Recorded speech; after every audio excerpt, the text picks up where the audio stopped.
This is an apex predator, unchanged for 60 million years, and it lives right here, hidden in plain sight, in one of the world's most modern, densely populated cities.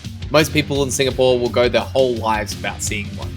But in these mangroves, there are giants, and one of them is a living legend. They call him Tailless, the unofficial king of Singapore's rivers. But for the last few months, he's vanished. The local community is worried. So today, I'm heading into his territory to try and answer one question. Is the king still on his throne? Welcome to Sungei Buloh Wetland Reserve, the home of Tailless the crocodile and 30 to 40 other massive saltwater crocodiles. Today, before we enter the park, I need to introduce you to the guard dog of the home here.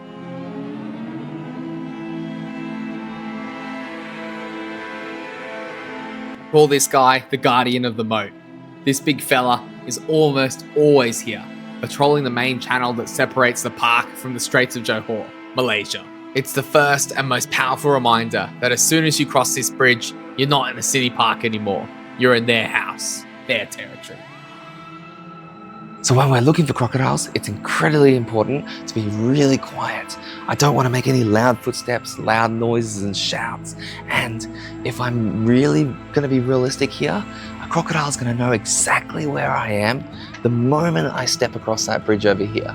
The moment I appear, the crocodiles are going to know where I am, but they don't see me as a threat. The moment I'm loud, they want to disappear and either sneak away or sneak up on me. Before we go any further, we need to talk about safety. This video is a documentary, not a how-to guide. My goal is to educate, and the most important lesson is about respect and coexistence. If you are ever in croc territory, these are non-negotiable rules. First, stay away from the water's edge. I've got my barrier here. I'm not getting any closer to the water than I need to right now. Rule number 2, never leave bait and never feed crocodiles into the water. That teaches them that humans are associated with food, and it's going to lead them to be more risky in their behavior, coming closer to humans, expecting food, and when there's no food, you're on the menu. Rule number 3, don't get in a small boat. It's a bad idea. Canoes, kayaks, small tinnies, they're not going to survive a large crocodile wiping you out. The 4th and final rule, which not a lot of people know, is that you need to be unpredictable. If I'm going to hang out right at this water's edge every day for the next month, there's more than likely a chance a crocodile is going to notice that behavior and come right up and get closer and closer every day until it's time to take me out under the legs. It's really important that if you're going to the same area in croc territory over and over again, don't repeat the habits, don't go near the water, we're at the same locations every time. You've got to disperse yourself and make yourself unpredictable for a crocodile. Following these rules isn't just about protecting you, it's about protecting them. A problem croc is almost always a crocodile that's been made comfortable by human carelessness. We have to be the smart ones. Let's get back onto the journey to find Tailless. A lot of people come to Sungei Buloh for the first time thinking they're going to see a crocodile straight off the bat. And that couldn't be further from the truth. A lot of the times, people that come here never see a crocodile, and if they're lucky, they might see a juvenile or a baby crocodile. So it's important to note that low tide doesn't necessarily mean the crocodile is going to be out and about. There are a lot of factors here that really dictate whether you're going to be lucky and find the largest saltwater crocodile. And oh my God, what the is that? Well, hello. That ain't a crocodile, but that's his pretty close cousin. Now, if I want to get around this reptile, I'm going to have to play by his rules, not by mine. These big reptiles are normally pretty easy and will let you go around them on the side. You just need to let them give you some room. Today though, this guy was not exactly being the most easy character. He didn't exactly like me being on his side, so I'm going to back off a little bit and let him come back around. In the confusion, I suspect we both confused each other. Now we have no idea which way we want to go. Maybe I'll just go back forward. Or maybe I'll go forward back. At this point, I think he's just trying to psych me out. And finally, he's moved over enough for me to move past him. All right, buddy, we're just going to make our way around. Yep, you're just going to chill out for a minute. Oh, okay, you want to follow me that way as well. All right, see you next time, buddy. I'm taking my time. It's pretty close to the water's edge here. You can see that I'm right next to it. It's high tide, so this is one of the most dangerous periods to be around crocodiles in Singapore. So You can see there's a fence here.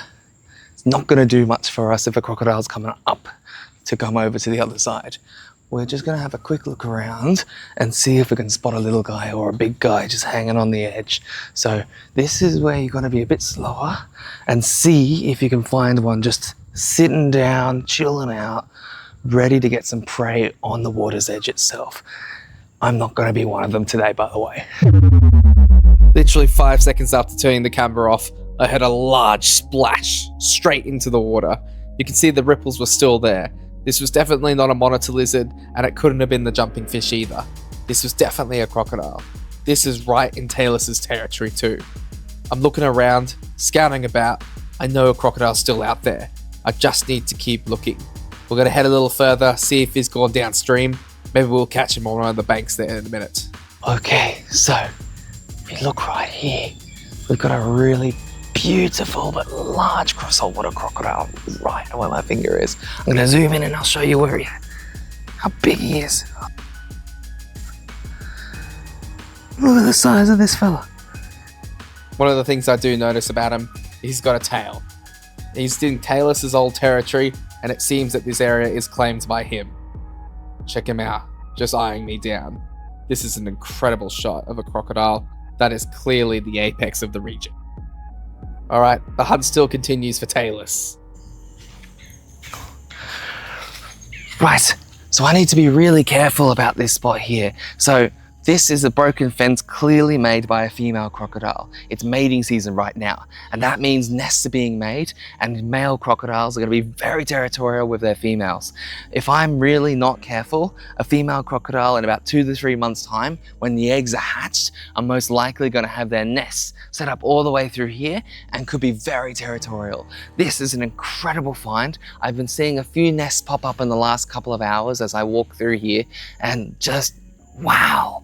This is incredible. It's mating season, guys.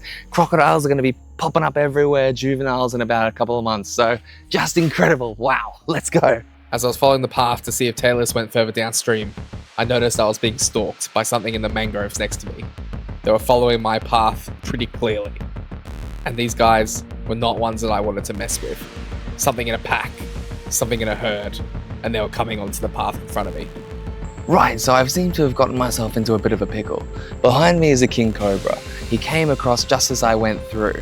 Now, in front of me is a pretty territorial pack of otters. Now, if you don't know about otters, they can be incredibly territorial. They've got very strong teeth, and they come in packs. So it's not just one otter, it's generally 10 to 15. Now, I don't think these otters see me as a threat, but they're definitely sussing me out. I don't really want to go back that way. And I don't exactly like my options in here. So we're gonna wait it out for a little bit, but if this is the last footage you get, well, you know what happened. Luckily, these cheeky critters moved on pretty quickly without me having to deal with the King Cobra behind me. This last otter was definitely marking his scent, and as I walked through, there was pee everywhere. Being that we haven't seen Tailless so far, I decided to head to higher ground and track where the otters are headed. Normally, these otters love to pick on Tailless, and they'll nip at his tail and make sure that he feels unwanted in that specific location. So, where there's otters, there may be Tailless. So the question I get asked a lot in my comments is that we go to these exact same places you do, but we don't see a crocodile, or we're just hunting around in our area that is croc territory, and we just never get to see it. And a lot of the times this comes down to 2 factors: timing and your environment. Now, I think a lot of you guys understand that low tide means more likelihood of seeing a crocodile, but there are some nuances to this. If I, let's say, have a big storm the night before, it doesn't really matter. There's going to be probably crocs out and about afterwards because they've been disturbed. But at the same time, it also depends on the time of year. So if it's mating season, we're definitely going to see more crocs out and about. And if it's breeding season, you're going to see more females. When there are new eggs that have hatched, and you can just Google what time of year that will happen, you're going to see a lot more juveniles and baby crocodiles hanging about. So timing is a big part of that with your environment, but timing as well in the location is just as important. Crocodiles are there. You just have to be patient. Timing here. You got to stay around for a while. You got to be patient. I don't hang around for too long because I know there's big spots that I generally will find a large croc. But for a lot of people that are testing it out, it took me hours in these areas to actually see a crocodile. And you got to sort of be patient about it. So I'm looking out for where some of the big ones might be in the main area right now. I think I see one over there. We'll figure it out. But you got to be really patient. You got to hang out. You got to see where these guys are and just, be lucky at the end of the day too. So our hunt for Tailless was getting towards an end. We couldn't find him today, and the sun was starting to come down. And there's one thing about being in croc territory when the sun is getting low. You don't want to be here at night. Now, if you plan to find crocodiles in the middle of the night, don't. If you're not a trained professional, crocodiles are going to be coming up right on the bank here at night. Your vision is going to be ridiculously low. These crocodiles have incredible night vision. That means that you're more likely to step on a croc or be dinner for the night if you're not careful. So we didn't find Tailless today, but something exciting has happened in the news in the last 24 hours. Something's popped up on TikTok that's shown Tailless is still kicking, breathing, and, funnily enough, getting up into everyone's business.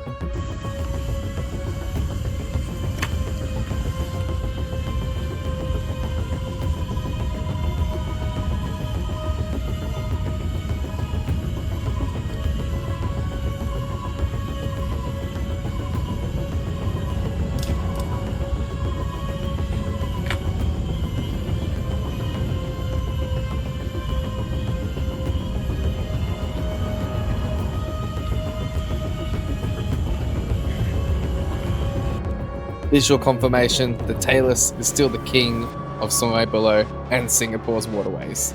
If you're looking for more content on crocodiles in Singapore and in Southeast Asia, make sure you subscribe, like, and share with your mates. Have a great December, everyone. Enjoy.